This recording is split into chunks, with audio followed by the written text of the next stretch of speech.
Well, welcome everybody. I am so glad for you to be here for tonight's event, during which we are going to be meeting the candidates for District 4 Supervisor.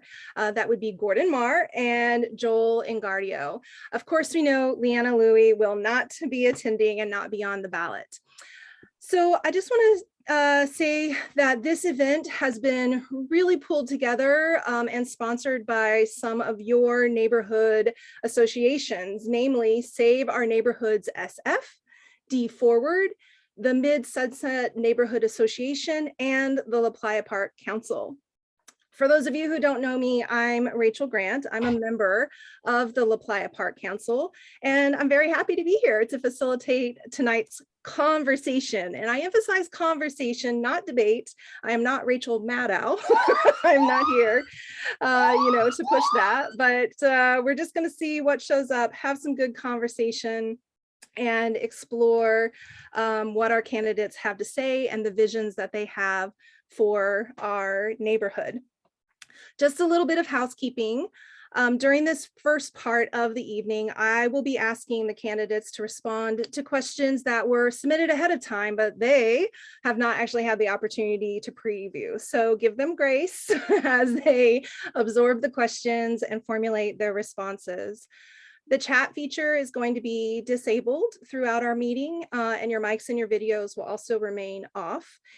If we work through all the questions that were submitted ahead of time, we're going to have some time and we have time remaining, then the chat will be enabled for further questions to be asked. And just a reminder that the call is being recorded and you're going to receive a link to the recording after the fact. Awesome. So right now I'm going to go ahead and give the candidates an opportunity to just generally say hello and introduce themselves a bit.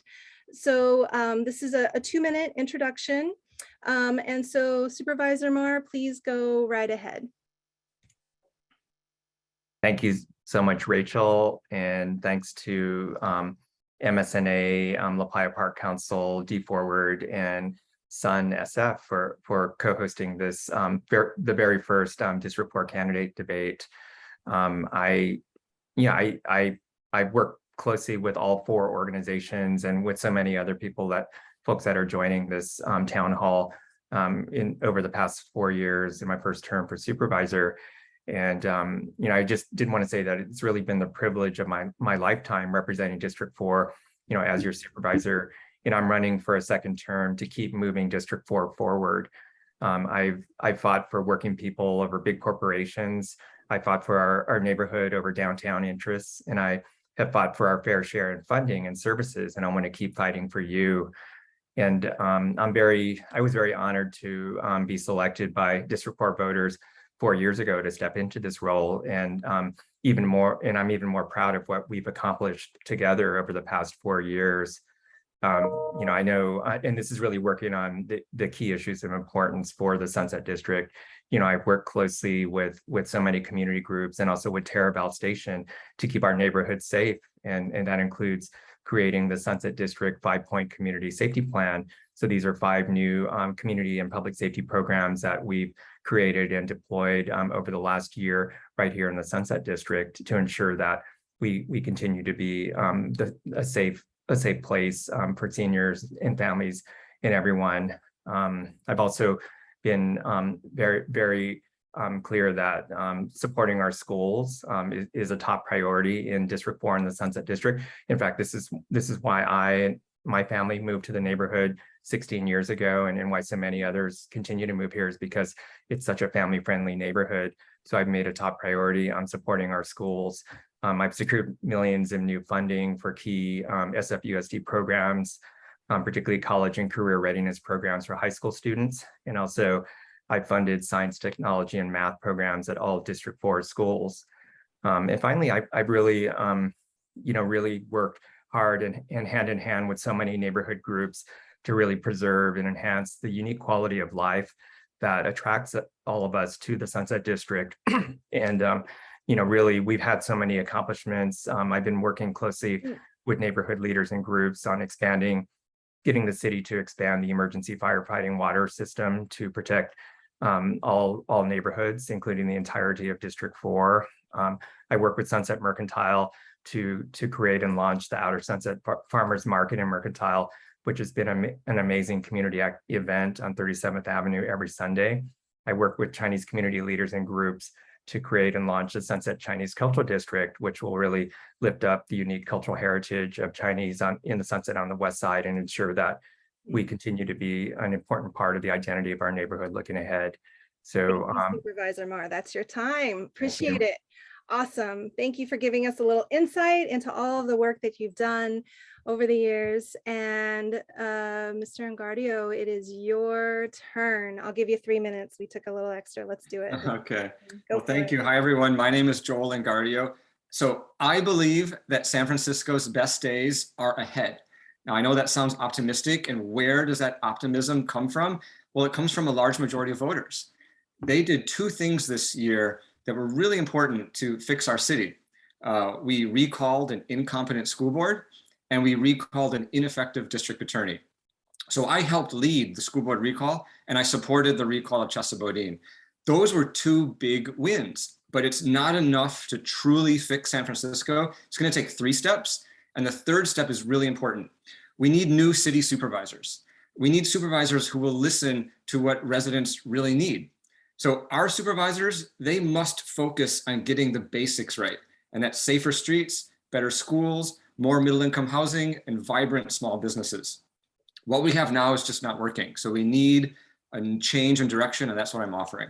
Let me tell you a little bit about my background. I grew up in the General Motors factory town of Saginaw, Michigan. My mom cleaned houses for a living. She was a single mom. She didn't have much resources or education, but she taught me how to get things done with the resources that we have. I moved to San Francisco more than 20 years ago to take a job as a journalist. And I wanted to advocate for people who were not heard. And this goes back to my upbringing. Let me tell you a little bit about my husband, Lionel. He grew up in poverty in Taiwan under martial law. And now he's a software engineer in Silicon Valley. So Lionel's story is the American dream. And we own a home near Lowell High School, so we're living the San Francisco dream and loving our West Side neighborhood in District 4. I lead the group Stop Crime SF. We ran a campaign to stop anti-Asian discrimination and attacks on Asian seniors. My in-laws are Chinese and they're afraid to visit San Francisco. Should not have to be that way. My group held Chesa Boudin accountable when he failed to put victims first. I support criminal justice reform, but for it to succeed, families need to feel safe and victims cannot be ignored. I helped lead the school board recall because our kids were suffering. They needed schools reopened and not renamed. I'm a forward-thinking and practical Democrat. So that means that I embrace innovation. I'm focused on data-driven results. I'm going to fight for common sense solutions. We all deserve to live in a city that works, and that's why I'm running to create our best San Francisco, and I would love to have your support. Thanks. Awesome. Thank you so very much. So now it's time for our Q&A, and I just want to acknowledge that we recognize that many of the issues that we're going to discuss tonight are layered and complex, and any one of these questions could, take a number of minutes to respond to. But I want to encourage each of you to kind of treat this a little bit like speed dating. Okay, so we're going to have like the short and sweet of it by focusing your answers on what you feel is really central or key.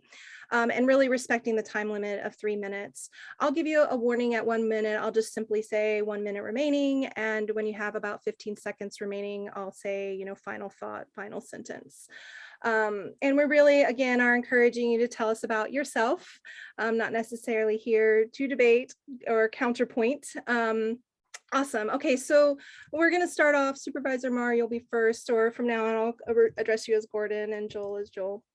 Awesome. So, Gordon, the first question is that, what do you see as the 3 most urgent problems needing to be addressed by the Board of Supervisors? And what would be your first step to address them? So again, the 3 most urgent problems needing to be addressed, and what would be your first step to address them? So keep this short, right, Rachel? Keep it short. Yeah. You got 3 minutes. I know. Tell me all about the biggest problems and what you would do to solve them in 3 minutes. Yeah. Go. 1 minute each. Yeah. Okay. So yeah, I would start with public safety, and certainly the recall of the district attorney in June really highlighted the breadth and depth of concern in our city right now around safety in our neighborhoods, and that it extends out here to the Sunset District. So I think the city and the Board of Supervisors really need to prioritize public safety, and that's what I've done as not just as district court supervisor, but as the chair of the board's public safety and neighborhood services committee. Besides what the 5-point community safety plan that we've created here in the Sunset District, I also sponsored legislation to require the police department for the first time to start reporting on the demographics of crime victims and also the motivating factor of hate crimes. So that legislation led to the report earlier this year that hate crimes against Asian Americans increased by over 500% between 2020 and 2021. And then more recently this year, I sponsored the Crime Prevention Through Community Policing Act that was adopted unanimously by the Board of Supervisors that strengthens our city's community policing strategy by requiring each district police station to come up with an annual community policing plan, including deployment of foot patrols in priority areas in the district with input from neighborhood stakeholder groups. So public safety, housing affordability, certainly the big issue that continues to face our city and every neighborhood and everyone that isn't super wealthy in our city. So that expanding affordable housing in the Sunset on the west side has been one of my top priorities. I'm very proud that I've been able to help facilitate the Sunset District's first 2 100% affordable housing developments, one for educators and other school workers at 43rd and Judah, and then the new affordable family housing project on Irving. So a third issue, obviously homelessness is the other sort of big issue that we've been grappling with as a city. And we've seen homelessness increase here in District 4 and on the west side. District 4 had the highest increase in homelessness, a percentage increase of any district in the last point in time count. So we need to address, and I've been working on real solutions to homelessness here in the Sunset District, including our first ever transitional housing for formerly homeless veterans that is in a single family home, creating the first ever permanent supportive housing units in District 4. And then also I've been working to address the growing number of people living in their vehicles on the lower grade highway through immediate actions and interventions, like what took place a month ago on lower grade highway between Lincoln and Judah, while also working on longer term sustainable solutions. Beautiful. Thank you, sir. Joel, same question. Top 3 most urgent problems and first steps to address them. Yeah, I would say safety and small business and homelessness and housing. And so for safety, this is paramount, because if residents don't feel safe in their city, what kind of city do we have? And so the supervisors need to really give the police department the budget and tools that it needs to staff up for a city of our size. Like, we hear that they're down 500 officers. So, the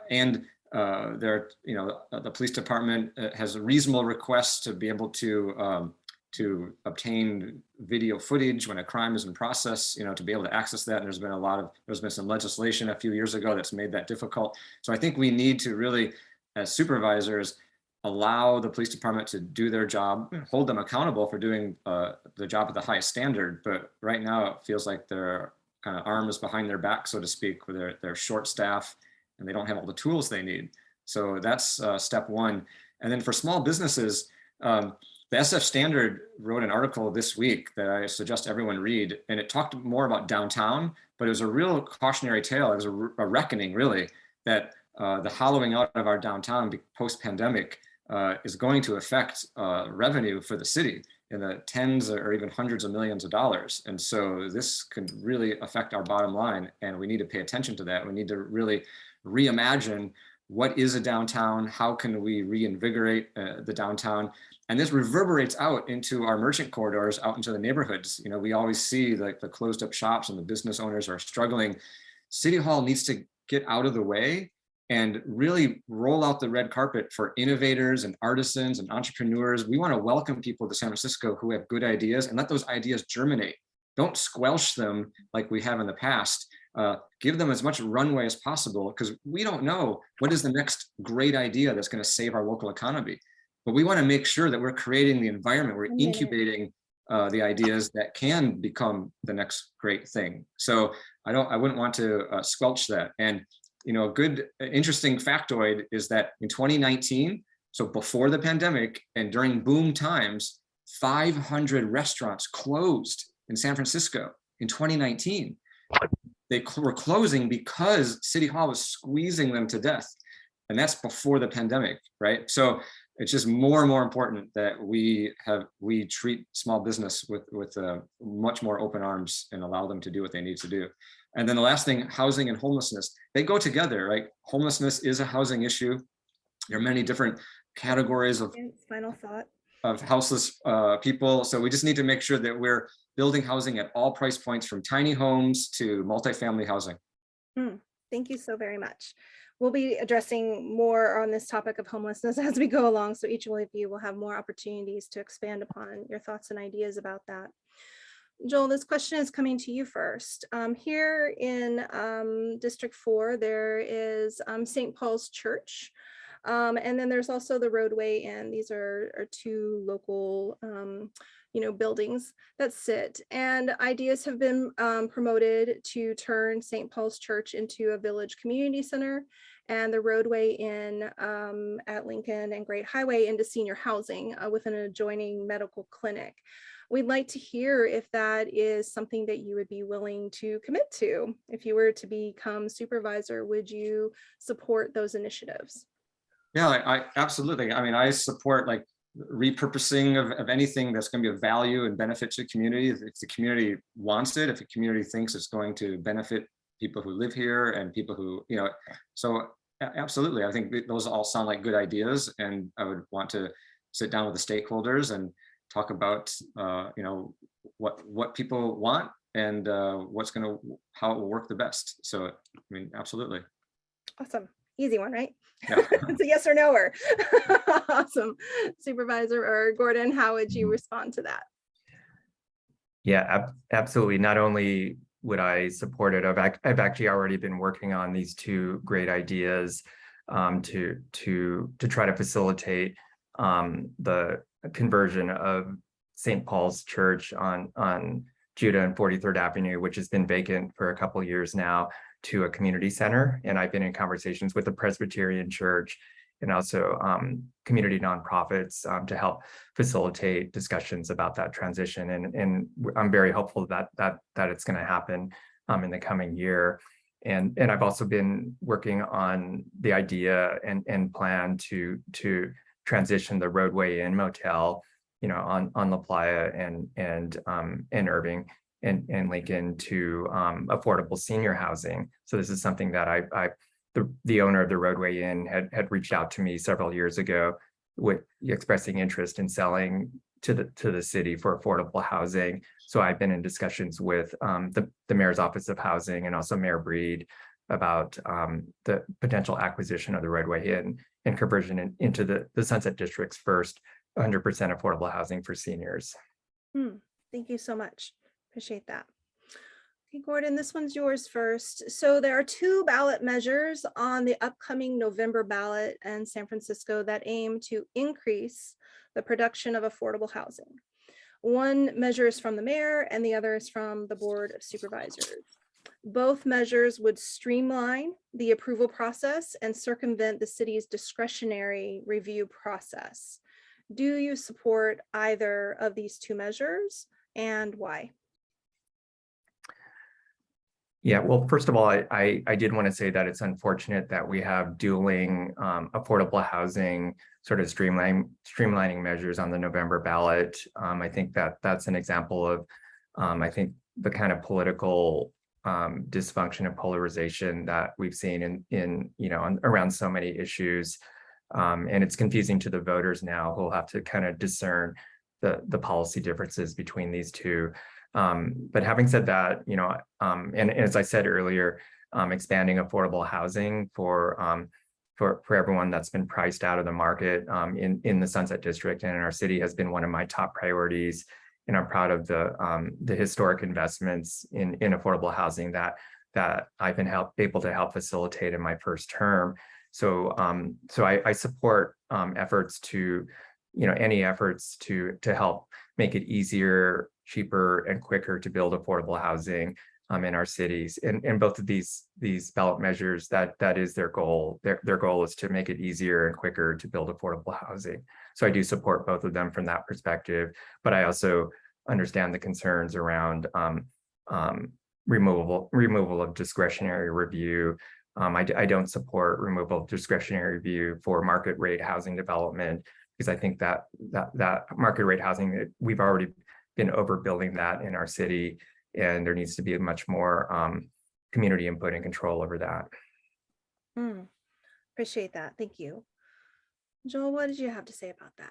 Yeah, it is unfortunate that there are two competing ballot measures. And what that highlights is the kind of what I call the warring tribes of San Francisco politics, the shades of blue among the Democrats, the so-called moderates, the so-called progressives, mayor's team on one side, supervisors on the other, at least for these ballot measures. And so that's unfortunate because now puts the voters in the middle. They have to be in the middle of this fight that's going on. And I think people are kind of fed up with this toxicity in our local government. They just want the government to work. They want, supervisors to do their job and not just keep putting stuff on the ballot. Like, what do we have? I don't know, 15, 20 ballot measures, I'll lose track, right? So that happens every time. So all that said, I do support, I will say I support Prop D, the mayor's version, and I'll tell you why.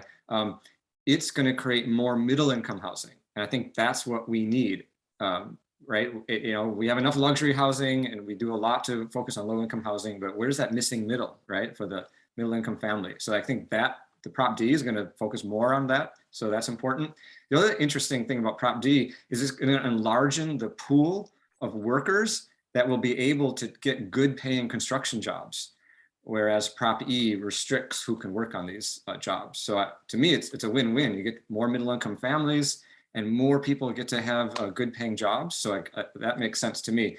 I was asked about this recently, so I pulled up this, there's an analysis by a group called Spur, and it says that Prop E, the one by the supervisors, places onerous new labor standards and inclusionary requirements on mixed income projects that will only make it harder to build affordable housing. So, right, if the analysis is that one makes it harder, then I'm going to go with the other that makes it easier. Got that. Thank you. Appreciate that, Joel. All right, Joel, this one's for you first. We'd like to know what your position is on allowing high density, high rise projects and developers to build oversized, ill-planned, inappropriate projects such as 2700 Sloat in an already concentrated single family neighborhood, given that these projects could negatively or would negatively impact not just the environment, infrastructure, and traffic issues, but also the nature and character of the neighborhood. So to summarize, what's your take on oversized developments in the Sunset neighborhood, where the vibe is very different and wanting to be maintained, the certain character of this beach village? Go right ahead. Yeah, so I have a long record because I was a columnist in the Examiner, and so I've written a lot about the housing needs that we have in San Francisco. And I approach it where, especially on the west side, we do need more housing. And I would like to build the housing that actually solves the problems that longtime residents have. So one problem might be if your adult children or grandchildren can't afford to stay in San Francisco and they go to another city, it'd be nice to have middle income housing where you could see your grandkids more, right? So that's a good reason to build housing. Or if you're a senior and you want to downsize Maybe you want to age safely in place somewhere with an elevator, but there's no options. And to do that, you have to leave your neighborhood. So I'd like to provide the option so people can stay in their neighborhood. And so that's why I've written about a project called Domicity, which means domiciles in the city. And it's kind of like a 5 or 6 story housing over retail that built along transit corridors and even within some single family neighborhoods that really fits the needs that people have.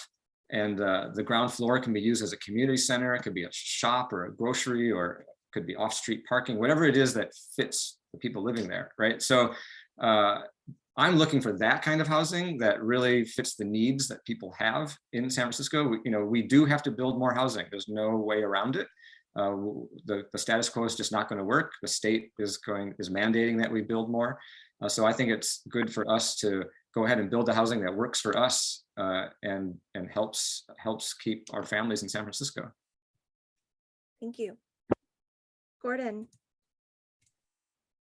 Yeah, the 2700 Sloat development is in a tremendously important development proposal in District 4 and really on the west side of the city. It's really unprecedented in not just the height, but the scale of this development. It's a full city block, not only 12 stories, but 400 units. So there's nothing like that even close, outside of Park Merced. So I think this is something that it's a development that I've been very focused on, my staff and I, and also working with Sun SF and other immediate neighbors of 2700 Sloat to ensure that this development, if it moves forward, is really going to be appropriate for the District 4 and the Outer Sunset, and also more importantly for me that it's going to be meeting real housing needs in our community. And right now, I based on what the initial proposal is, I very much don't believe that it does meet the needs and it is not a good fit. And we can just look directly next door to it, to the Westerly, and that was the first new multi-unit housing development, that was created here in the Sunset in many years, over 3 years ago now, 56 units, and a third of those units are still not sold. After 3 years, all the commercial space there is still vacant after 3 years, but the 2700 Sloat development will be the Westerly times 8. So I have great concerns about this, the appropriateness and the need for this development. Appreciate that. Thank you. Gordon, this one's yours first. On July 12th, 2022, the Board of Supervisors unanimously passed a non-binding resolution calling for coordinated and comprehensive cleanup of the underground PCE contamination at the 2500 block of Irving Street. If elected, what would you do to address the neighborhood's concerns about the toxins and also about the huge scale of the project at 2550 Irving Street? Well, again, this is another issue that I've not only, will I commit to working on, I have been working closely on and actively on and closely with Mid-Sunset Neighborhood Association for the last year at least. And the affordable housing development at 2550 Irving really uncovered toxic contamination, in the soil vapor on site, and that led to further uncovering of PCE contamination across the street, and then eventually in the surrounding homes, just north of 2550 Irving. So this is a real serious concern in the neighborhood and for our community. And so I've been working closely with MSNA and others to ensure that there's a comprehensive and coordinated cleanup plan for the entire PCE contamination that is now spread through the entire block and under the surrounding homes. And so I was a sponsor of that resolution that the board adopted in July that is urging the state Environmental Health Oversight Agency, DTSC, again, to commit to ensuring a full and comprehensive cleanup of this contamination. And it's an ongoing struggle because, up until this point, DTSC has really not been responsive to the neighborhood and even to my office, I would say. and they've been conducting their oversight in a very haphazard and uncoordinated way. So this is ongoing work that is going to continue to be a priority for me. Thank you. Joel, what's your take? Yeah, it's so important that something like toxic waste is cleaned up, the full remediation.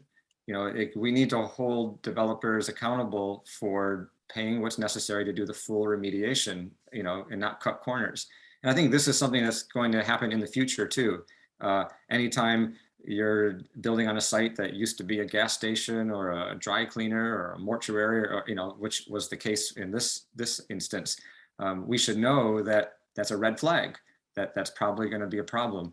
And so at the front end, when even the development is being discussed at the very beginning, we should look at those red flags, investigate what was there previously, and try to build into the cost of the development, like a full remediation if necessary. I think that's at a minimum, because you don't create goodwill with neighbors when you're trying to present a housing project and then you say, oh, there's toxic waste, and you try to resist the full remediation. That's not a way to move forward, and bring people along to agree on a project. So I think it's important that we hold developers accountable for the very minimum of cleaning up toxic waste. And I think we can do a survey anytime a development is proposed, go back in history and look to see what was there previously and see what red flags might exist.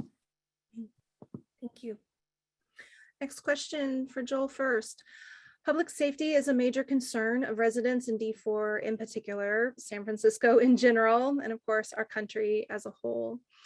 Please describe your thinking on this very important topic, including root causes and your solutions. And again, we'll get into some more detailed nitty-gritty questions on this topic, but you can kind of take this opportunity to speak very high level if you like.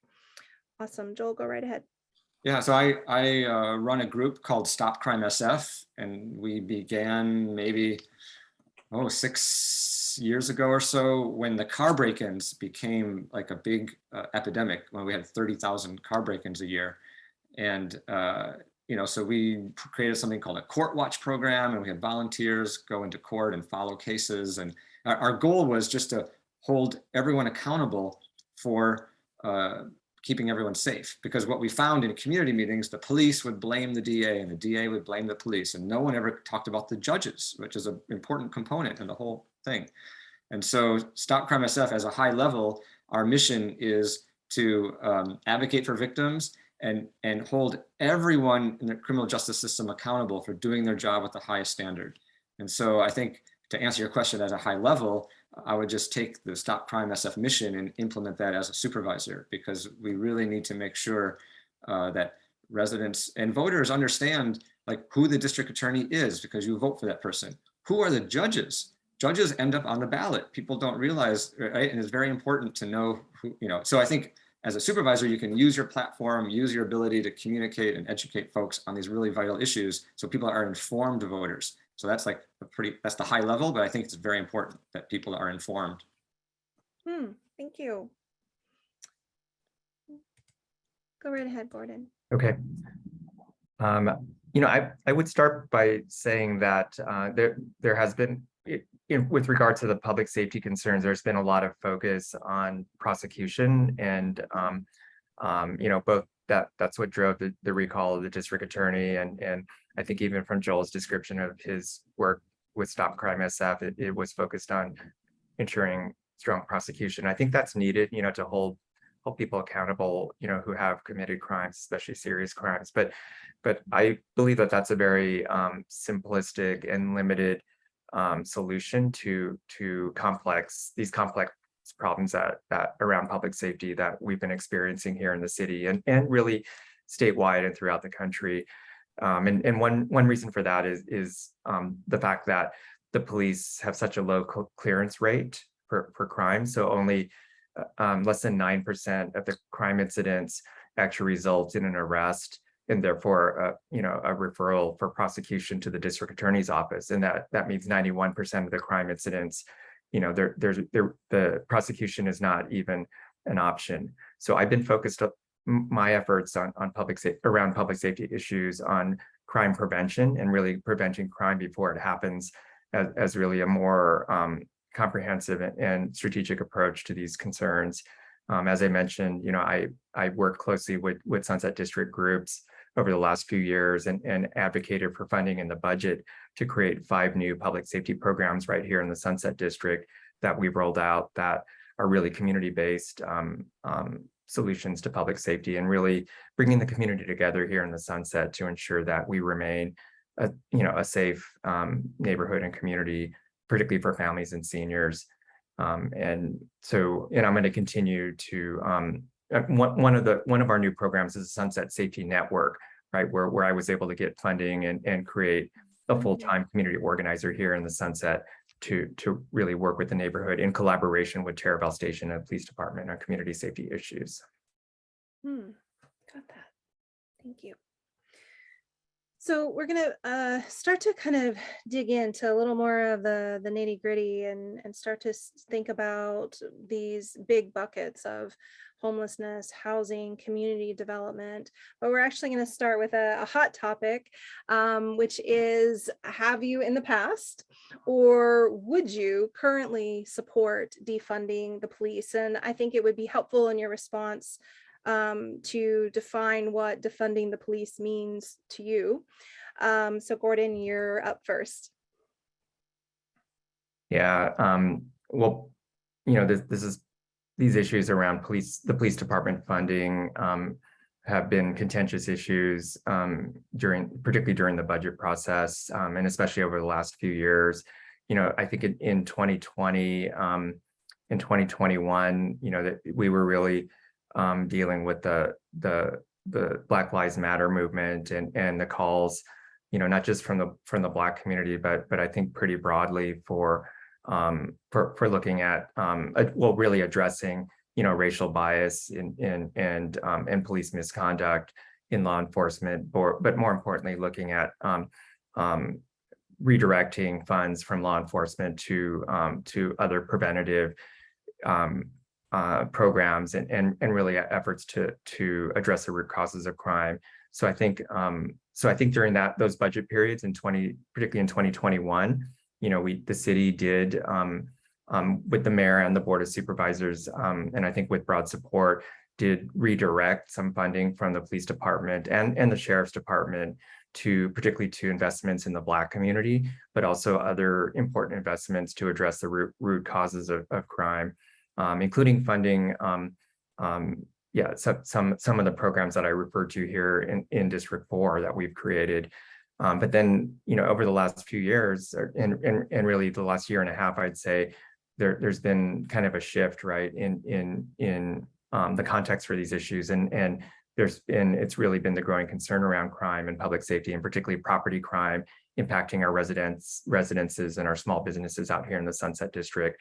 So I think that's led to, in the latest budget process, us responding, and certainly myself as a District 4 supervisor responding to the shifting, landscape and concerns around it, where we did reinvest in the police department, and particularly in filling the unprecedented number of vacant positions in the police department. We funded 8 new police academies. We increased the starting salary for police officers, and we also funded an outside recruiting firm to help us recruit and better retain our police officers.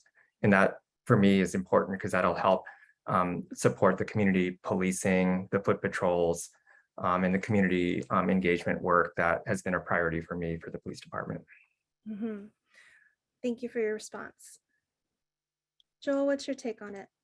Well, after George Floyd was murdered in 2020, I called for police reforms in conjunction with, outrage by unprecedented number of Americans, all across the country marching in the streets. And in those reforms, I talked about the need for not having armed officers on mental health calls and things like that.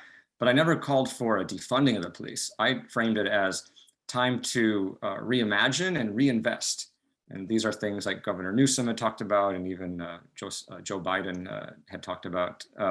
And the idea of reimagining and reinvesting is, this is an opportunity right? If you want a police force that represents our society's values and will keep people safe and reflect the diversity of our community and the people that they serve, there's an opportunity then to hire a new generation of police officers who will work at all the high standards that we want and need from the police. So I see it as an opportunity, and opportunities need investment. And so it's really important then that we continue to invest in police and make sure that they're there to help us. We do need them. And so, yeah, so that's where I stood on that issue. Thanks, Joel. All right, we're going to spend a little time exploring the topic of the unhoused, specifically in San Francisco. Joel, this question is for you first. So, of course, this is a problem that many good people have tried to solve with varying degrees of success. If elected, what would you do differently? What would you bring to the table? How would you tackle this? And specifically, in our neighborhood, we're facing RV and tent encampments. So if you could be sure in your response to address that aspect of the issue, that would be helpful. Yeah, I think it's, well, there's many categories of houseless people and they have many different needs. For a good number, there's underlying severe mental illness and drug addiction. And I feel like it's important that we address these underlying issues to help tackle the overall problem. Because if we don't address the underlying issues, like it'll just continue. And so that's why I support efforts like Senator Scott Wiener went to Sacramento and passed a state law to make it easier to conserve people, to compel people to get the treatment they need. And each county had to opt into that. And in San Francisco, we watered it down to the point that it doesn't really help anybody. And so I think with a new crop of supervisors, we can opt back into the full version of the state law that Scott Wiener got passed and actually start helping some people. So I think that's like a concrete, like a real concrete thing where we can move the needle. Like you said, people have been trying this, trying to solve this problem for years and years, but I think that is something that's concrete. We can move the needle. And on the RVs, I think it's important that we provide services for folks. I don't think it's an RV can just park anywhere willy-nilly. It's just not safe or sustainable for the RV dweller or the residents who are living on the street. So I think it's appropriate if we find a centralized location where we can provide all the needed wraparound services that are necessary, that we could do that with the RVs. But they shouldn't just be lined up on the street. Got that. Awesome. Thank you so much. Go right ahead, Borden. Okay, Rachel. Yeah, so kind of just to elaborate on some of my earlier comments around the homelessness challenges and really the growth of homelessness, particularly vehically housed folks in RVs and cars and vans on the lower grade highway and scattered around the district.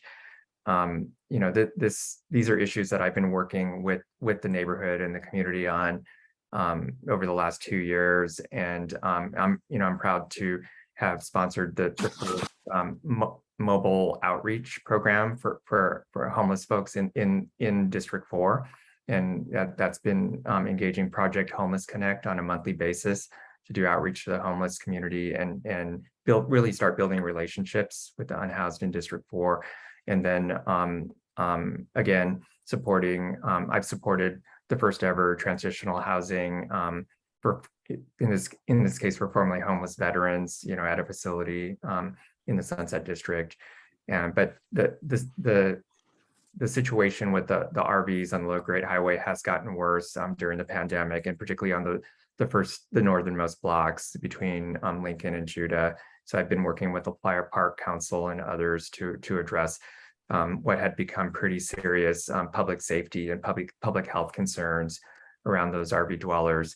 And I would contrast that to the other large RV encampment on the west side, and that's over on Lake Merced Boulevard and Winston Drive, where those RVs have been there actually for longer in larger numbers, but they haven't been as problematic from my experience, from a public health and a public safety perspective. So things got so bad on those blocks of the lower grade highway that I convened 6 city departments to come up with a coordinated plan to address particularly the public health and public safety impacts in the neighborhood. And that led to a major operation that happened a month or so ago, that pretty much cleared them out, all the RVs out of those 2 blocks for several weeks. But Rachel and I'm sure everybody on the call knows, they came back, they started to come back. So that wasn't a long-term sustainable solution. And really it's just kind of a whack-a-mole approach, as we've talked about in some of our meetings. So that's why I do feel like I support the Mayor Breed and the Department of Homelessness and Supportive Housing's plan to create a West Side vehicle triage center. Mm-hmm. Thank you. Well, that's actually a perfect place to stop and begin again, because the next question is yours and it's about the triage center. So good timing. Yeah, this is a proposed idea. And the first question is how do you support it? I think we know you do for sure, and then how would it be created in such a way that it would be safe? What would it really actually look like? How would it be run? How would it be facilitated? What are your thoughts on that, Gordon? Yeah, so I do support the plan by HSH and the mayor's office to create a West Side vehicle triage center as a more long-term sustainable solution to the growing number of RV dwellers and vehically housed folks on the West Side.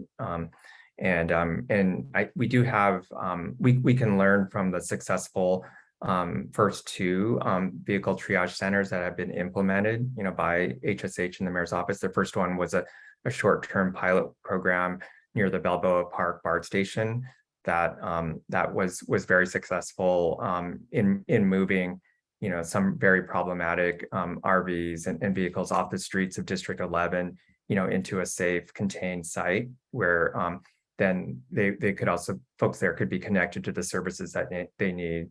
And then after that was wound down, and now affordable housing is being developed on that site near Balboa Park Station.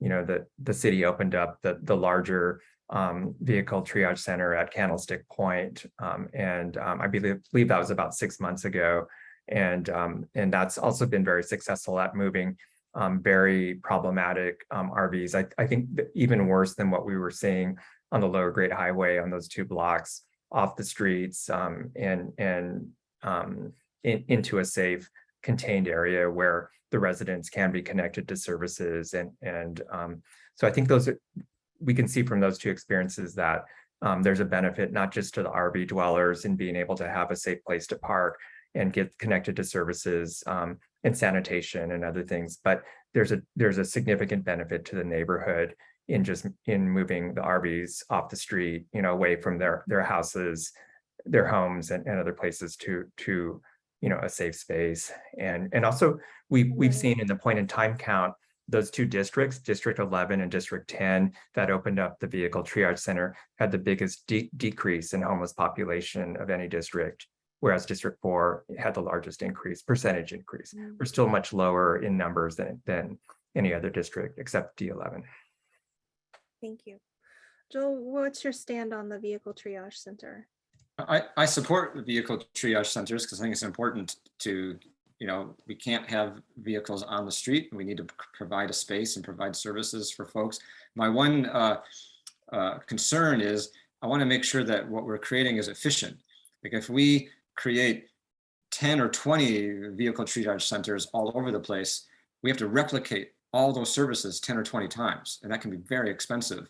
I would like to see if we can expand upon areas where there's more acreage, where we can centralize services and have all the mental health and drug addiction and the toiletry and showers and so it's more centralized, more cost effective, more efficient.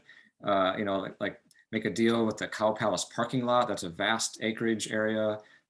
We already have something at Candlestick Park. Maybe there's a way to expand the acreage there. So I just like to take a look at where are there places we can be the most effective and cost effective and provide all the services that people actually need. I appreciate that. A little follow-up question. It's my understanding that even if this vehicle triage center is built, there's no rule or law that says that when someone's approached who's in an RV and invited or told about this space that they're obligated to go. It's still up to them. So it's not a case of build it and they will come, in other words. And so what the concern is that there aren't systems in place to incentivize or to pressure, if you will, people. So how would you address and resolve that aspect, that piece of the puzzle, which is when people just don't want to receive services or don't want to leave where they're sitting? So Joel, you'll have that first. Yeah, I think it's important to have some standard, right? We are like a society and a city. And so, you know, as long as we're offering something that provides services and a place to be, then I don't think people should be able just to park anywhere they want. Like, I think it's important that we hold to a standard, and we're compassionate, humane, and we say we're offering this, but you just can't be here. You know, I think that's reasonable. You know, I think it's absolutely reasonable to do that as long as we're providing the service. Gordon, how would you respond to that? So the question is, if we move ahead and create a vehicle triage center on the west side, how do we get folks who are currently, you know, on the low grade highway or the... How will you incentivize them to actually move when other pressures like ticketing or threatening of towing haven't been effective in getting them to move off the street, let alone to relocate to a whole different area? Yeah, well, I think, I mean, even in my direct outreach to some of the RV dwellers on the low grade highway, I know they were not interested at all in moving to Candlestick Point, you know, when that vehicle triage center opened, because they're out here in the Sunset, you know, and, you know, because they want to be in this part of the city, and there's already some connections in a community out here. So I think opening up, that's why another reason why I do support creating one here on the west side, because I think it's more likely, just based on my conversations and outreach to these folks, that they would consider moving voluntarily. But also, I think when we do create that option here, and especially on the west side, and the Candlestick Point Center is full now, so there's not even any open space there. Then it also, I think, could give the city departments a justification to take a little bit stronger enforcement approach, because if people turn it down, but there's a space offered to them, you know, pretty close to where they are, then you know, I think the departments, you know, would have more justification in taking a stronger enforcement approach. But I think, again, without taking an enforcement approach without having an option like that, I think ends up just being a whack-a-mole solution, because that's what we did a month ago on those 2 blocks. We you know, we were able to get the city departments to threaten to tow if they didn't move, but then they just moved over a few blocks, or they moved back to the outer Richmond. But now, if we actually have some place for them to move to, and I think that's a more comprehensive solution. I hear you. Thank you. And I think you've identified a location as being by, oh, remind me, is it by SF State? Is that the current location that's being considered? Yes, that's the one site that I actually visited with some city department folks. So I have been public about at least stating that, because I did visit it, and there's just ongoing discussions about that site. It's a vacant parking lot, SF State parking lot off of Winston Drive. I'm sorry, Rachel, but I would say this has been kind of frustrating, because the Department of Homelessness and Supportive Housing has identified a number of other potential sites on the west side, but they've asked me and us to not publicly reveal them until they had a chance to fully vet them. So. Thank you for that. And Joel, if I heard you correctly, your thought as far as location was Cow Palace or some place that's more kind of centrally or expanding upon the area around Candlestick Park. Is that correct? okay. Anything you want to add or change? Yeah, I mean, that's ideal, and it's okay to have them in other places too. I just want to make sure that, you know, any place we have, it has to have all the same services. And so I want to just be cost effective in providing those services and not have one place have something and another place not, because that's defeating the purpose. Thank you. Got that. So very closely connected, of course, is the topic of housing. And so um, we'll start with a little bit of an environmental question, which, you know, may be redundant to some extent, but the thinking about the environment, the impact on the environment when you begin to think about approving large scale housing in residential neighborhoods, you know, what's your position on that? How much do you consider or take into account environmental impact when reviewing or thinking about housing? And Gordon, this is yours first, actually. Mhm. Mm-hmm. Yeah, well, I think that, you know, the 2550 Irving development and how that led to the discovery of PCE contamination in the soil on site, and then eventually on the entire block and beyond, is an example of the importance of environmental review and thorough and adequate environmental review for all development projects. And you know, I think in the case of 2700 Sloat, you know, as we've been discussing, you know, I think the full environmental review on that project is very, very important given the unprecedented size and bulk of that building, and the fact that it's in the coastal zone, the defined coastal zone in our general plan. It's right across from the zoo, and then, you know, it's surrounded by single family homes, and it would be built on sand dunes. So so I think especially for so in full environmental analysis and necessary review is important for all development projects. And for 2700 Sloat, it's extremely important. And the planning department right now is just finalizing their environmental review determination. So. Thank you. Joel? Environmental review is important. You know, we want to make sure we're good stewards of our environment and we're not building something that's going to sink like the Millennium Tower, or, you know, or stir up toxic waste, you know. So like that all is common sense. And like many things, some things can start with good intentions and then kind of get distorted over the years. And the problem we found ourselves in is that the environmental review has been, in some cases or in many cases, abused or overused, or as a reason to not build anything. And that gets us into trouble, because then it dilutes the whole point of an environmental review.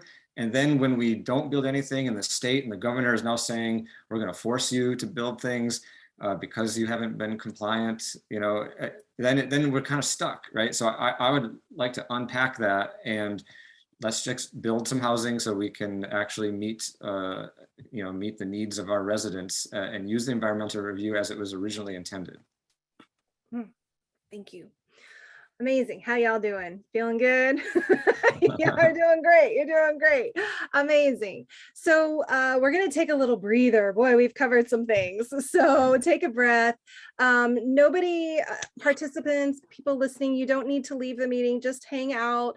We'll be back in 5 minutes. So take a break, stand up, move around, go to the bathroom, get some water, and we'll see you all back here in 5.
Awesome. Welcome back, everybody. Let me just bring myself on for a moment.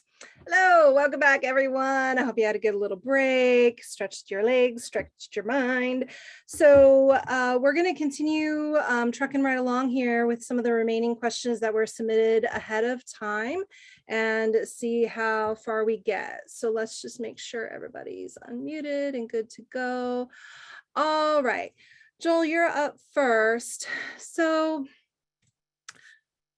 what we've noticed and seen happening in San Francisco, of course, are many companies, leaving.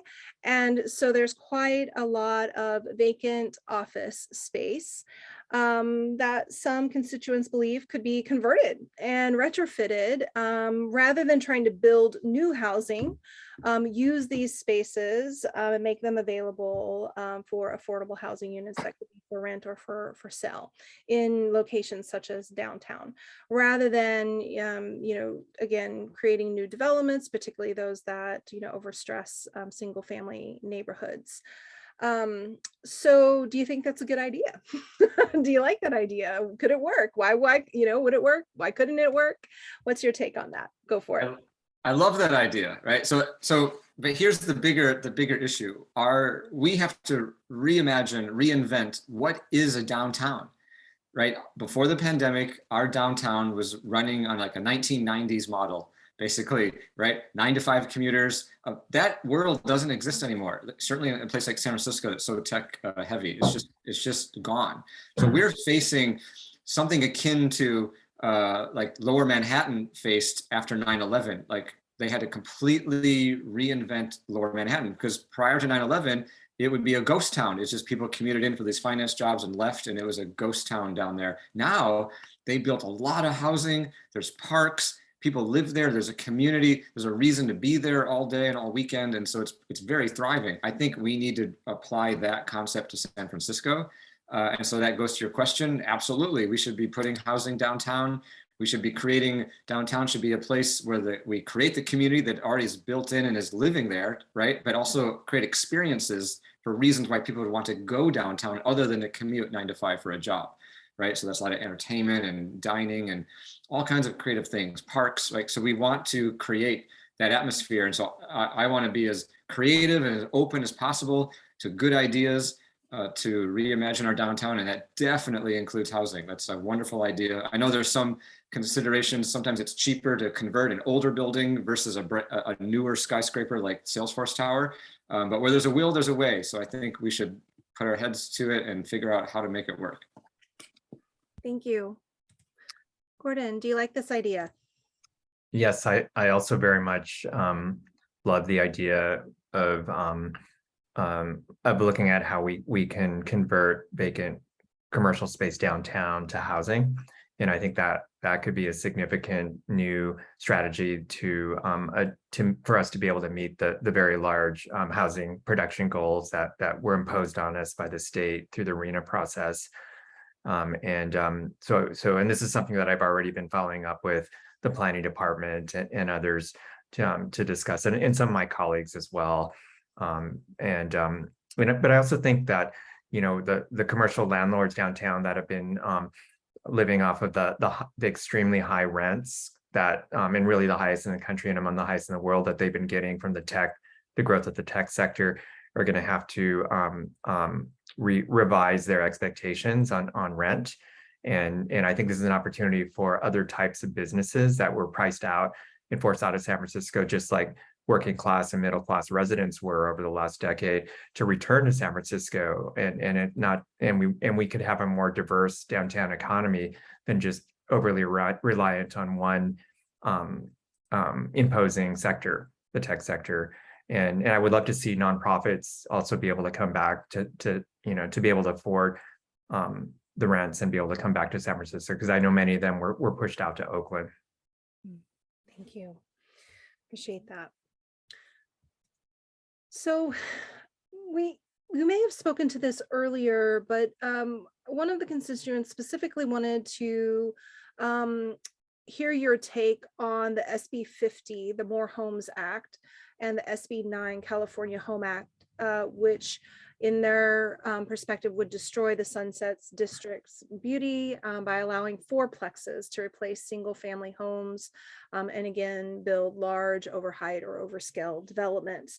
So we've been touching upon this topic, which I don't think anyone living in San Francisco is a stranger to anymore, anything. But so I would invite you in this moment to think about what you haven't said about this and what your take is on particularly these two pieces and how you would address it personally. Gordon, go right ahead. Well, SB 50, if that's what you're referring to, that was from 2019, and that was a very bold upzoning measure that Senator Weiner sponsored, that would have imposed a really blunt one-size-fits-all upzoning of single-family neighborhoods. And so I actively oppose that. In fact, I led the effort at the Board of Supervisors and also on the County Transportation Authority to sponsor resolutions in opposition to SB 50, because I just felt like it was bad policy. It was just a blunt one-size-fits-all upzoning.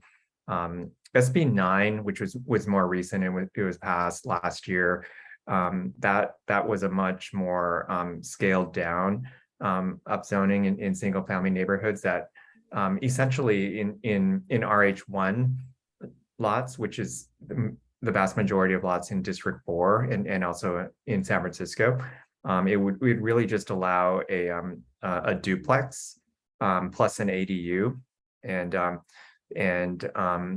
so I was supportive of SB 9 because I feel like duplexes, with the possibility of an ADU, is an appropriate scale, like expansion of single family homes that, I feel like in 2022, most folks in the Sunset and on the West Side would support. And that, again, this SB 9 is in contrast to SB 50, which would have allowed much larger developments on single family lots that would have been totally out of scale and inappropriate. I hear you. Thank you. Joel, your thoughts? Yeah, so I support fourplexes. I support small apartment buildings on the transit corridors, even sprinkled throughout the single family home neighborhoods. I don't think it'll destroy the character of our neighborhoods. I think it provides opportunity. I just want to give a personal example. You might remember my intro remarks, or of those who weren't here for that. I grew up with a single mom who cleaned houses for a living, and we lived in a duplex that was among single family homes, a middle income neighborhood in Michigan. And on one side was me and my mom. On the other side was another single mom and her child. And we would not have been able to live in that neighborhood and go to those schools in that neighborhood if it weren't for that multifamily housing among single family homes. And we didn't destroy the character of the neighborhood. It all worked out really great, So I think, and the street was mostly single family homes, and there were little duplexes and small apartment buildings sprinkled within. And I think that model will work on the West Side. I think we'll always be majority single family home on the West Side, but there we can allow fourplexes. And I think it's also important, I want to use the lens of how does this benefit the current longtime resident? So if having a fourplex is something that benefits your family, that wealth creation, if it allows your adult children to come back and multi-generations to live with you, you can age in place there, like, go for it. That'd be wonderful. We should allow that. So I think there are ways where we can, it's the lens we use. Let's look at housing in a way that it benefits us versus having just imposed upon us. Thank you for that. Our next question is around community development. This person shares that they've worked in the Sunset for 25 years and have witnessed the deterioration as it becomes worse daily. So everything from graffiti stained businesses to just generally neighborhoods not being kept clean. So what would you do to encourage and keep the area clean, bring back businesses, beautify the area? And I guess it's a little more complex, but kind of the process for small businesses to actually open and be here. How would you streamline that process for them? So generally, to restate, Joel, you're first here.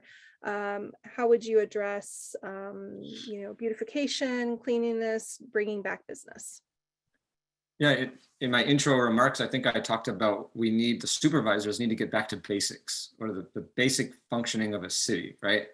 I mean, a supervisor's job in many regards should be boring, in a sense of, let's fill potholes, let's clean graffiti, let's make sure a business owner doesn't have to jump through 100 hoops and permits to start their business, right? So that would be my focus, is just really making sure the streets are clean, that we're providing, that the city, at the very minimum, City Hall needs to provide to business owners clean streets and safe streets so customers aren't scared away, right? And so that's just so important. And so and how do we get more businesses in the merchant corridors?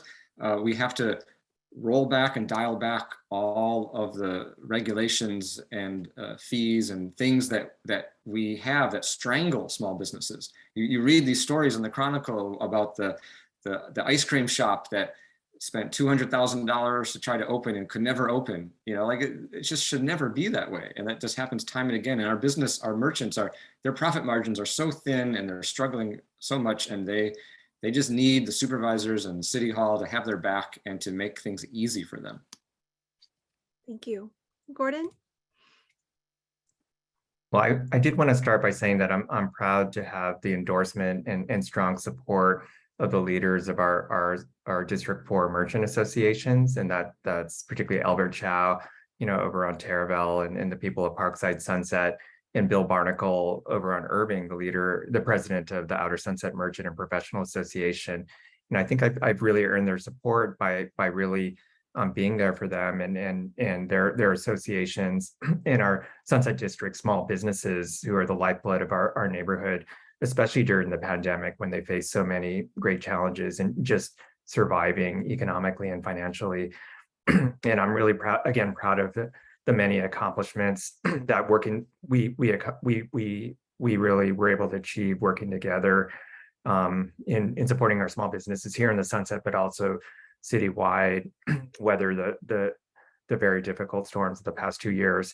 I sponsored legislation to waive fees for small businesses during the pandemic that provided some economic relief.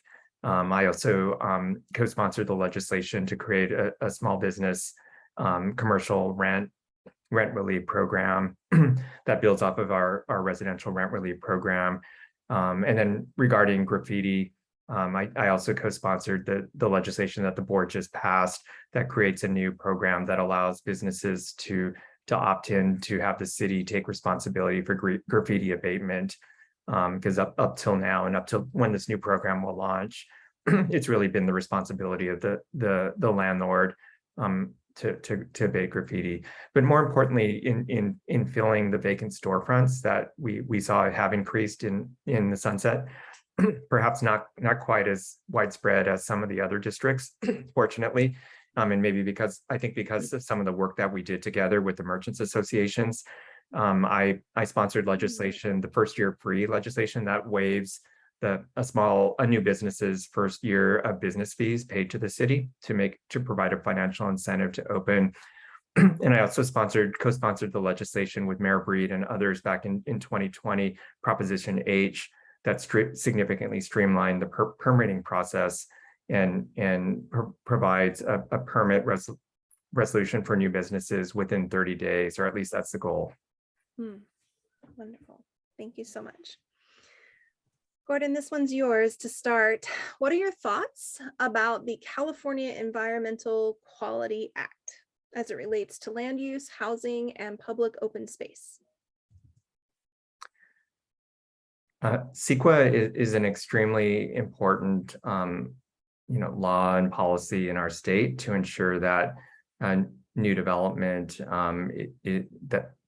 includes adequate and thorough environmental review and necessary environmental mitigations and remediation. And so I think I'm very supportive of CEQA. I think CEQA's been also used for other purposes by when community members have concerns about a new development, whether it be the scale or the development in a neighborhood, or concerns about particularly displacement and gentrification impacts a development. I think we've seen that a lot here in the city, where CEQA has been used for other purposes that go a little bit beyond direct environmental impacts. So I do think that we need to create other processes and tools to address these other concerns that the community may have, about a project that fall outside of the CEQA guidelines, and particularly around displacement and gentrification. And that was my main concern around some development projects that have moved forward in the downtown area. And I think CEQA has been kind of the go-to process to try to address those concerns, and we need other processes. Thank you. Joel?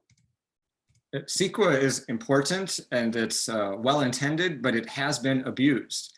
And we need to remedy that. You hear these stories about these very exclusive towns on the peninsula that say, oh, we're a haven for you name it, some ludicrous thing, right? And therefore we can't build anything. And I mentioned that example because I know we're talking about San Francisco, but it's important to realize CEQA is a state law, and as jurisdictions and towns and exclusive enclaves all over the state abuse CEQA, they're not playing their fair share, or they're not doing their fair share to build housing, and then kind of putting all the pressure on us. So I think it's important that we reform CEQA so that we're using it as it was intended, but we're not abusing it. Got that. Thank you. Let's talk about our favorite topic in the city, parking. Is this everybody's favorite topic? I don't know. But what's really true is that during COVID, we saw an increase in outdoor dining spaces, parklets, and many people are a fan of those and support those. And at the same time, they do put a strain on our not able-bodied people who can't walk or cycle, etc., need a place to park. Do you believe that parklets should be removed? Do you believe that businesses should be incentivized for the removal, or if they keep them, begin to be taxed to have them remain? And Joel, you're up first on this one. I think parklets are actually a really important part of, we just did a whole section about how do we save small business in San Francisco, and they were the lifeboat. They really saved our restaurants for sure. And so I think they've become important community spaces for people to enjoy time outdoors and really vitalize maybe once dormant areas and get people out on the sidewalk and out on the street. And that has a reverberating effect. That activation helps us with safety. We've talked a lot about safety tonight. If people are out and about, like that's eyes on the street, and we're safer, we're looking out for each other. So I think there's a lot of benefit to having these community spaces for sure. So I wouldn't want to see us get rid of them. Absolutely, I'm okay with the business owner is prospering because of one, and they want to pay an extra tax to mitigate to offset any other condition that it's created. That's reasonable. But I think on a grander scale, the benefit to the parklet certainly outweighs any inconvenience that it might have. Thank you. Gordon, what's your take? Well, parklets before the pandemic and before shared spaces were extremely important, and one of the most innovative I think strategies that the Office of Economic and Workforce Development had rolled out to allow small businesses, neighborhood businesses to create public spaces, in parking in front of their business that benefited not just the business, but the broader community. And we have some wonderful original parklets in the neighborhood, like at Outerlands on 43rd Avenue, or and we had a beautiful one, amazing one on Terraville at Rolling Out Cafe. But for the Rolling Out Cafe parklet, they had to take that down because of the El Terraville improvement project. So I worked closely with Bruno, the owner of Rolling Out Cafe, and MTA to ensure that MTA was committed to replacing that very valuable community parklet on Terraville and 30 and 28th Avenue, you know, once the construction on that block was ended. For the newer parklets that have came up, that have been created during the pandemic, I've been very supportive of them and the shared spaces strategy overall in the city, because that expanded the you know, the number of parklets many times, you know, multiple times in our neighborhood, in our city.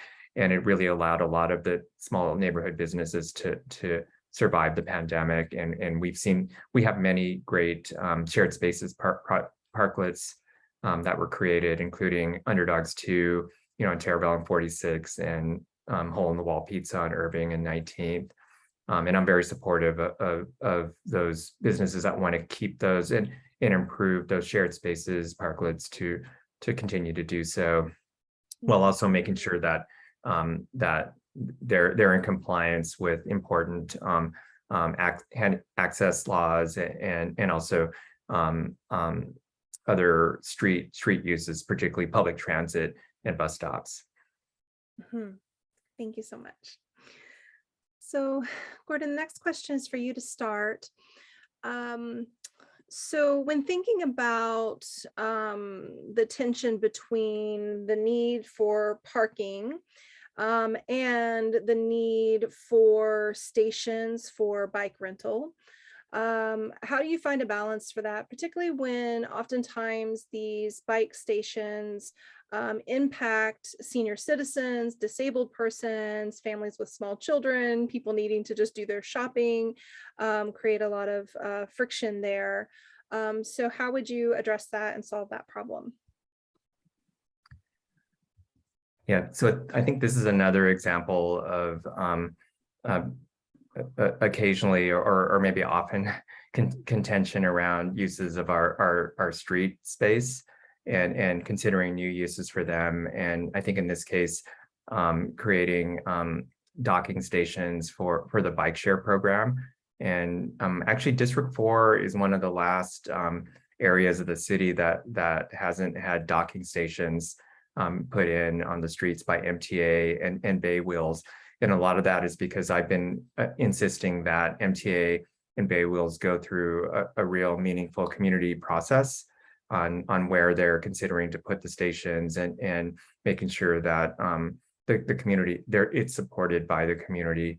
So so for that reason, we're kind of the final frontier for Bay Wheels and MTA to install the docking stations. I do support them because I think bike share is another important sort of new sustainable mobility option that we need to promote and make it easier for people to use. But we also need to make sure that particularly the docking stations are installed in a way that doesn't negatively impact our neighborhood small businesses or commercial corridors and access for particularly for seniors and people with disabilities in terms of parking.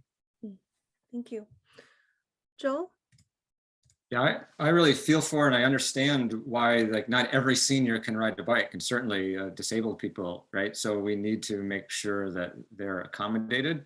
But the way that I look at it is the easier that we make it for others to ride bikes and not be in cars, then it's gonna be a more pleasant driving and parking experience for those who need to be in cars. So we have to kind of, because right now, like the tension is just loggerheads, right? But let's like step back and think at the broader vision of how it actually might benefit seniors and disabled people if it's easier for others to ride bikes.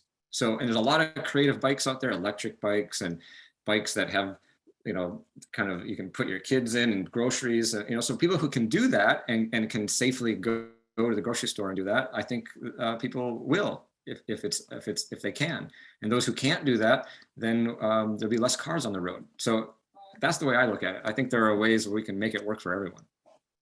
Thank you. All right, Joel, this one's yours to start. What is your stand on slow streets? Should they be continued? Will all the slow streets return to the way they were before the MTA, you know, switch things up due to the pandemic? What do you think about that? Yeah, I think the problem with slow streets is that it was a one size fits all that just went across the city. And that caused a lot of tension and frustration. People didn't feel like they had input. They didn't feel, they said, oh, I didn't want this here, or why is this here? Right? So that said, there are some slow streets that really work and have a lot of community buy-in. People like them and they want them and they should keep them, right? And there's other slow streets, like personally, the slow street I dislike the most is Kirkham. You know, I don't think it's a reasonable slow street, and it's outserved its purpose, and we should not have one on Kirkham, right? So again, like, we just shouldn't apply one size fits all. Like, let's, like, you know, and what's the end goal? I don't think we should have slow streets just for the sake of slow streets. The goal is that families would like to have a safe way to ride their bikes to the park, right? So maybe we need to focus on protected bike lanes in a way to achieve that goal versus closing down an entire street. So I just want to look at things with a common sense lens and find ways that work for everyone. Thank you. Gordon?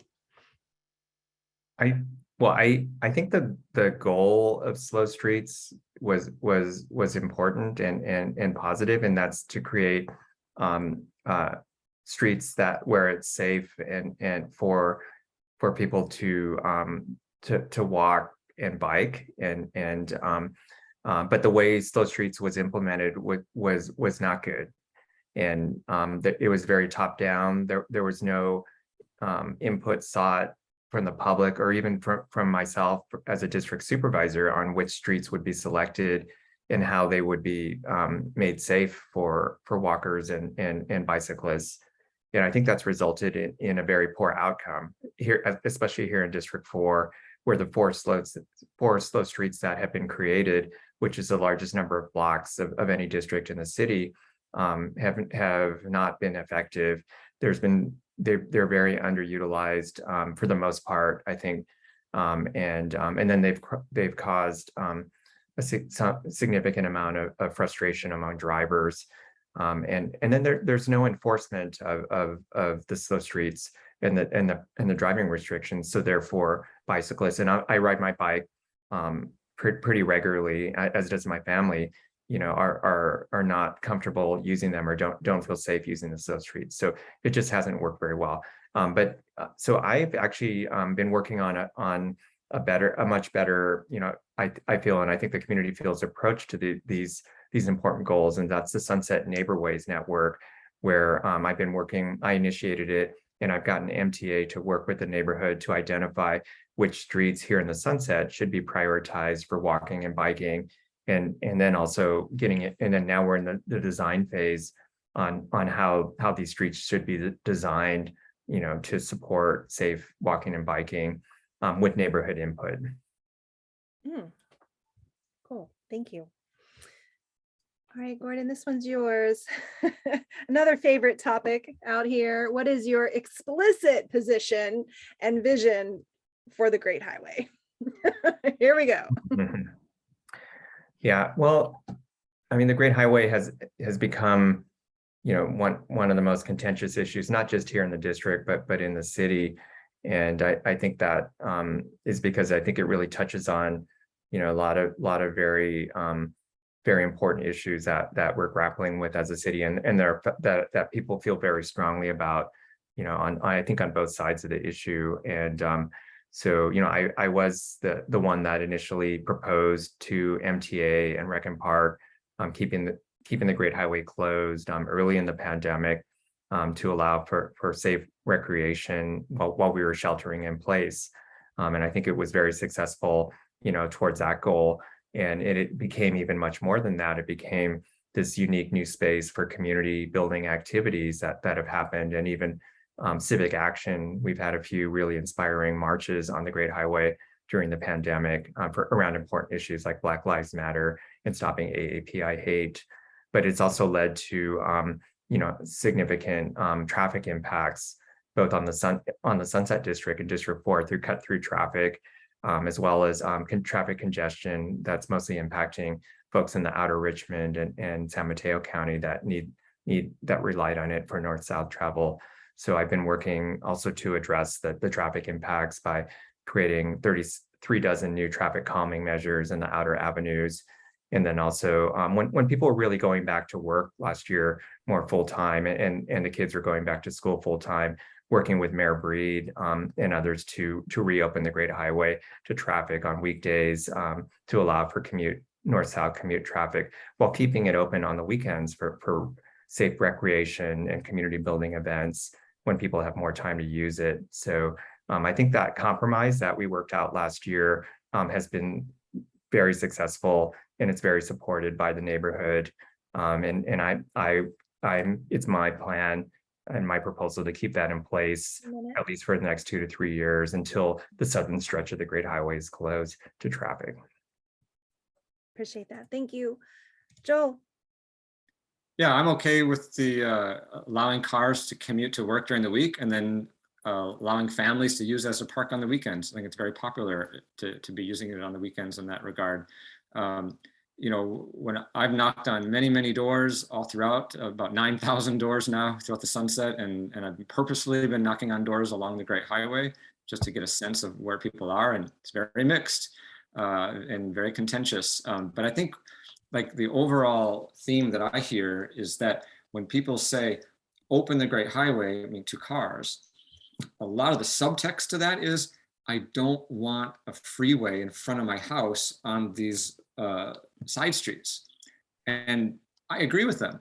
You know, even if the Great Highway is a wonderful, beautiful, permanent park, we cannot have freeways, throughways through these residential streets. Like, it's just untenable, and it's not safe, and it's not good. So we need a plan for where does the traffic go? That's got to be job one. You know, and we know that the extension is closing south of Sloat. We need to figure out if all the traffic's turning left at Sloat, what's going to happen? If the traffic turns left at Lincoln, what's going to happen? Like, we need to spend all of next year seriously making a plan to make sure that our neighborhoods and the side streets do not become freeways, regardless of what happens to the Great Highway. So I think that's job one. And then once we have that plan in place, then we can take a look as to what the potential of the Great Highway can be. And I think there's a lot of potential there. Thank you. Awesome. Okay. So Joel, you'll start us off here. Why do you think you have the skills to lead D4 through the next 4 years?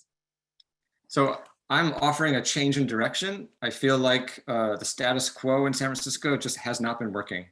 You know, I think most people can see it. We're not better off than we were 4 or 5 years ago. It's just things just seem to get more frustrating and worse. So I'm offering a change in direction, a change in perspective, a change in how we approach things in San Francisco. And, you know, when I first arrived in San Francisco, I came here as a journalist.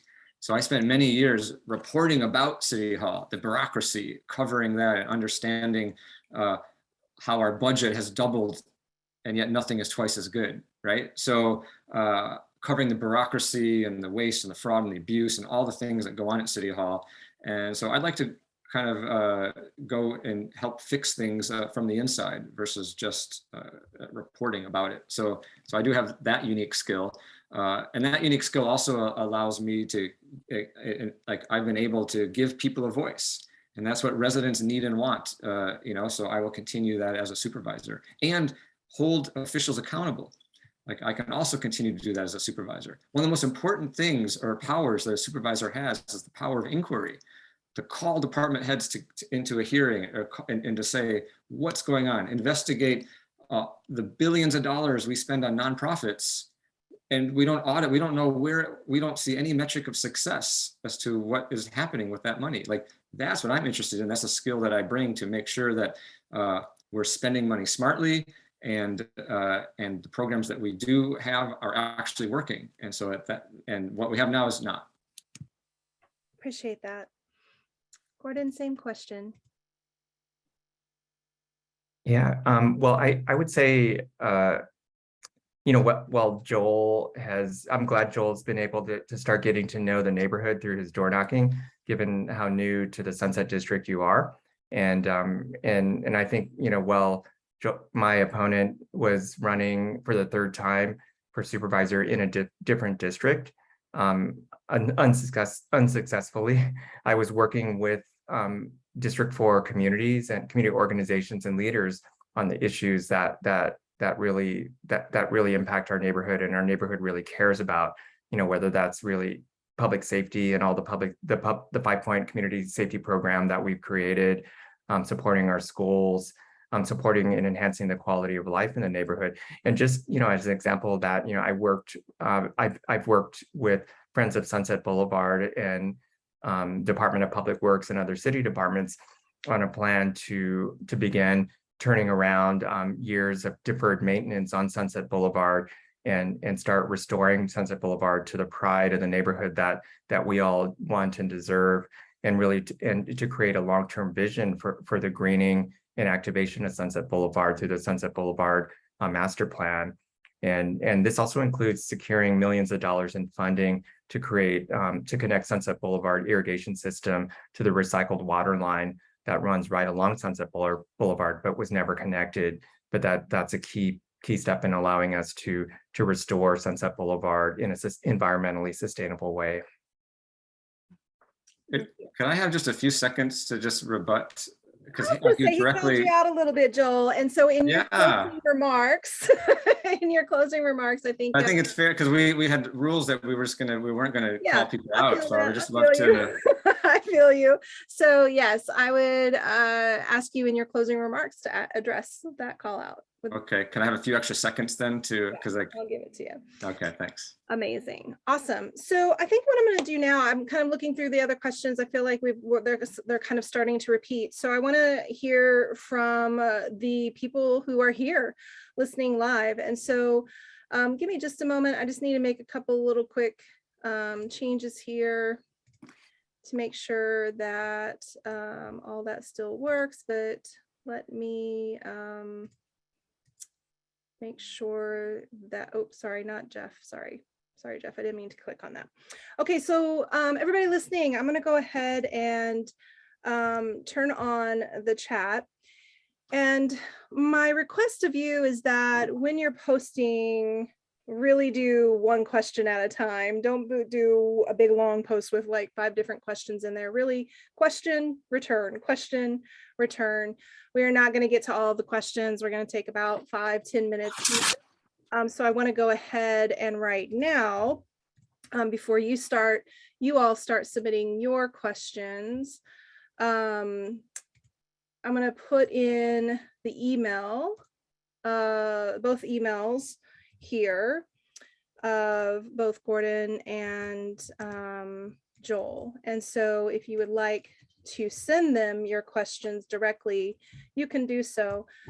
One final little process thing. When you are going into the chat, you'll need to select my name and send the question to me. If you send it to either Jeff or Renee, I'm not going to see it. It's not going to get answered. We're not going to be calling on anybody or unmuting anyone here on tonight's call. So your questions can now go into the chat.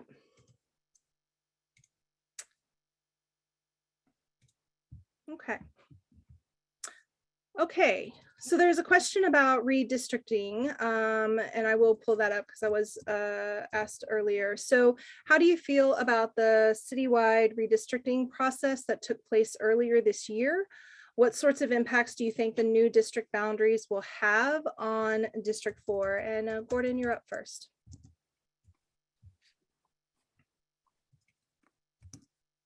Oops, 1 second. Can I not hear you? Oh, give me just a second, Gordon. Where'd you go?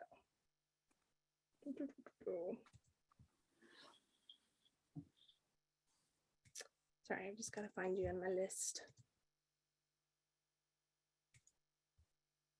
Okay, you should see, there we go. There we go. Thank you. Mm-hmm. Yeah, well, I think we can all agree that the redistricting process this year was very problematic, and it became extremely contentious and almost dysfunctional. But I think ultimately, with the new district lines that were finalized are lines that I think I'm very, very pleased with. The new parts of District 4 that were added, including Lake Shore and Merced Manor, are parts of San Francisco and the West Side that I'm very familiar with. As a nearby resident, I live in Pine Lake Park myself, and then my daughter goes to Lowell High School. Where she's a senior, so I'm in those neighborhoods all the time. Lucky at Lakeshore Plaza is my go-to neighborhood supermarket. So and I've been proactive in outreaching to the new District 4 constituents in Lakeshore and Merced Manor. I held a town hall meeting several months ago that was well attended, and I've been doing outreach as well as my staff to the different neighborhood groups, including the Lakeshore Acres Improvement Association and the Merced Manor Homeowners Association. So I very much welcome them to District 4 and look forward to representing them and on the Board of Supervisors and working with them very actively, as I have with all of the Outer Sunset and Outer Parkside groups. Appreciate that. Thank you. Joel, you have an opinion about the redistricting? Yeah, District 4 was underpopulated, and even in 2012, they do this redistricting every 10 years. Even in 2012, it was underpopulated, and for political reasons, they kicked the can down the road 10 years, so they didn't really change much of the lines. And so this year, it was way underpopulated. It had to expand. It can't go into the ocean, really can't go into Golden Gate Park. So going south just made so much sense. And I'm glad that Gordon mentioned that he lives in the Pine Lake Park area. It's basically just across the street from Sloat Boulevard, where I live. And so these lines are artificial. So I feel like I'm really a part of the West Side and a part of District 4. And whether my neighborhood was 7 or 4, I was, using enjoying all of the parts of the Sunset and Parkside for years and years. So I'm very familiar with the area, and the lines make a lot of sense, and happy to be running this year to be able to serve the residents of District 4, because all of last year when I was helping lead the school board recall, I worked with so many parents who live in the Sunset who were really fed up with the school board, who were really upset about the situation at Lowell High School, which I live right nearby. And so we got to know each other really well. And so I feel very connected to the greater Sunset area. And it wasn't me who moved into the Sunset. The lines drew around me and thousands of my neighbors. So and as for me running again, I'm going to run again because we need change at City Hall, and I'm fighting for these common sense solutions that we're lacking right now. So I'm going to keep fighting for the families of San Francisco and the Sunset. I hear you, Joel. Thank you. All right, so a couple of questions.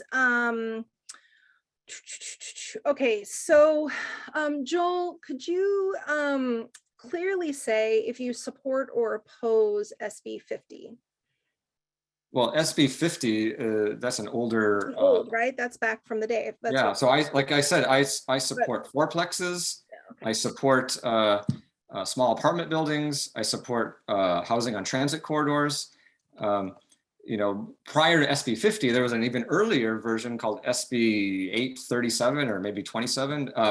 And in that, you can look at my record, that's a place where I actually pushed back on Scott Wiener a bit. And I said, your definition of a transit corridor is too broad because for a statewide law that it might make sense in Los Angeles with having a half mile or a mile from a transit corridor, but in a place like San Francisco, it made the whole city a transit corridor. So I did push back on him back in the day on that issue, but I do believe we need to build housing on actual transit corridors where the trains are, but also put some fourplexes and small apartment buildings in the single family home neighborhoods. I think it's reasonable. It actually will meet the needs of the residents who live here. Thanks, Joel. Gordon, I think when we were discussing the project over at 2550 Irving, we looked at it mostly through the lens of the environmental impact. But I think there's a call for a broader answer about just the fact that this is a very huge scale project. And are you, you've stated, I think very clearly that you are not in support of the project on Sloat because of its grand scale and it's not a good fit for the neighborhood. Do you feel similarly about the huge scale or the scale of the project at 2550 Irving? Oh, how'd you get muted again? Okay, Paso, how'd that happen? Hold on, I gotta find, here we go, here we go. Thank you. I won't mute myself again. Yeah, I think I see 2550 Irving and 2700 Sloat, as different. I mean, the scale of the developments are just, significantly different. We're talking about 90 units, 7 stories versus 400 units, 12 stories. And then, but I think the significant difference is 2550 Irving is 100% affordable housing for low and moderate income families, exactly the folks that had made the Sunset District, their home and had been the heart and soul of our community for, since the beginning of the Sunset, but who are currently priced out. Whereas 2700 Sloat, it's 70% of the units. It does include 30% BMR units, but 70% of the units will be luxury condos, which we've overbuilt in the last decade. And I think there's really declining demand for, as you can see in the Westerly right next door, where 30% of the units are still vacant after 3 years. So I do, I do support and 2550 Irving, and that's because I believe that's exactly the kind of housing we need to be building here in the Sunset, family housing, affordable housing. Regarding the scale of the project, I work closely with the community on and ultimately very much supported the community alternative that MSNA put forward of 6 stories with a setback on the top floor. I think that would be more appropriately scaled for the neighborhood. Unfortunately, it was Mayor Breed, the Mayor's Office of Housing, and TNDC that have still insisted on moving ahead with the full maximum development there. Thank you. Amazing. Okay, so we're just about at time. So I'm going to give you all one more question that each of you will have the opportunity to respond to. Affordable taxation. Where do you stand on this? So we've been talking about affordable housing, but what about affordable taxation? With Prop 13, how is this going to impact that? And because of time, we're going to do a 2-minute response on each of these. And Joel, you'll go first. So the question, when it comes to Prop 13, I think there needs to be more equity as far as commercial buildings go, because a skyscraper at the tax at the rate of 1978 is just not fair. So I think there is a room for reform to make sure that large commercial buildings are being assessed and paying the proper taxation, because we do need those resources. So just to refine the question a little bit, if we are at, taxes are 15K and, in 30 years, are they going to be at 45K? Is this what the impact of that proposition would have on people? I'm sorry. Yeah, I'm not sure which. The question is, the person writing says my taxes are 15K. What, property taxes? Yeah. The property taxes, just general taxes. So, and then in 30 years, they will be 45K, with essentially the anticipation is that the taxes are going to increase exponentially because of Prop 13. So the taxes are capped at 2% a year. Okay, got that. Yeah, under Prop 13. Got it. Gordon, what's your perspective on this one? Yeah, well, I also don't fully understand the question, but I would say that I'm a very strong proponent of progressive taxation that really looks at targeting the wealthier sectors of our community and our city, to be the primary funders of essential services that we all rely on. I mean, our taxes pay for public safety, our schools, transportation, public health, et cetera. So we absolutely need tax revenue, but I I do believe that we need to look at a more progressive tax structure that relieves a burden on single family homeowners and especially low and moderate income folks that might own property. I appreciate that. Thank you so much. Awesome. So I know there are so many questions that have yet to be addressed, and we only have so much time. So we're going to go ahead and start to conclude our time together.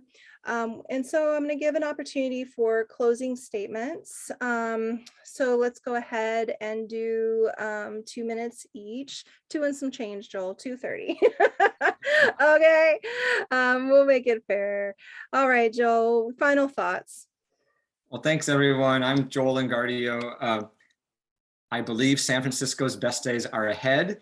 I know it's been frustrating, even scary, living in San Francisco lately. Everything seems to be going in the wrong direction, but I'm not giving up. I believe the city that we love can realize its full potential. That's why I'm running for supervisor. I think we can create our best San Francisco. And the first step is just getting those basics right. The safer streets, the better schools, the more middle-income housing, the vibrant small businesses. These are the basic ingredients for a healthy, functioning city. And that's what I'm focused on because we deserve to live in a city that works. Voters have a real choice in District 4. There's only 2 candidates. It's very rare. Ballots tend to always have 5, 6, 7 candidates, 2 candidates. And the incumbent represents the status quo, and I represent a change in direction. So there's a lot to fix about our city, and I know it can feel daunting, but I'm running because I believe San Francisco is worth fixing. I want to keep families here. I knock on doors, and so often people say I'm almost at my wit's end. I'm ready to leave the city. Don't leave yet. Don't give up hope. If we can elect new supervisors, we can fix things and allow you to stay in San Francisco. Because remember, there's still a lot of joy in our city. Don't forget the joy. I see the joy every day in our natural beauty and the diverse people and the food. The food, it's amazing, right? So just imagine how nice things will be if we are living to our full potential. So let's elect some new supervisors and then create our best San Francisco. And I would love to have your support. Thanks. Thanks. You didn't even need to change. Oh, Gordon, appreciate you being here. Final thoughts. Yeah. Well, I want to start, actually, I want to close just on a few personal notes because I've spoken a lot about my track record of accomplishments in my first term, working hand in hand with the Sunset and Parkside communities. But like many of us here, my wife, Cecilia, and I moved to the Sunset 16 years ago when our daughter was an infant. Leanne is now a senior at Lowell High School, and she's ready and very eager to leave the nest and head off to college next year. And I first ran for supervisor because I want my daughter to be able to afford to live in the city and the neighborhood she's growing up in with clean and safe streets and a good quality of life. I'm running again to continue that work. So the character of our neighborhood as a place where working class people can buy a home and raise a family can be protected. And I did want to say that the Sunset deserves a supervisor who builds consensus and finds compromise within our neighborhood, while being uncompromising in fighting for our neighborhood. And the Sunset deserves a voice in City Hall that actually lives in the Sunset, someone who has deep roots and a record of accomplishments for our neighborhood. I'm proud to have the endorsement of diverse and committed Sunset District community leaders, from our small business leaders, as I mentioned, Albert Chow of Pops and Bill Barnacle of the Irving Merchants Association, as well as senior community leaders who I've worked closely with, Annie Chung and Margaret Graff, and also key citywide leaders such as School Board President Jenny Lam, Sheriff Paul Miyamoto, and Assemblyman Phil Ting. So it's been a great honor, serving as your supervisor in my first term and working with you on the issues of importance to our neighborhood and city. And I look forward to continuing that and moving our neighborhood and our city forward in my second term. Thank you. Thank you. Amazing. So here we are, our little trio. I've so enjoyed connecting with both of you tonight. Thank you so much for sharing your hearts, your minds, your perspectives, and your vision. And thank you everybody who tuned in today and joined us. Thank you for giving of your time and being a citizen in our neighborhood who cares. I am going to go ahead here in the chat. If you'd like to connect with any of the neighborhood associations that have participated in sponsoring tonight's events, you can be sure to copy this information because it's going to go away as soon as we hang up tonight. But you'll see the website for Playa Park Council, for SunSF, for D Forward, and for MSNA. SF. So you can reach out, connect with us. We all have ongoing meetings that you are more than welcome to come to and attend. And I'm a stickler for time, so we're ending right on time. Good night, everyone. See you. Thank you very much. Thanks so much, Rachel. Thank you, Rachel, Joel, and Gordon.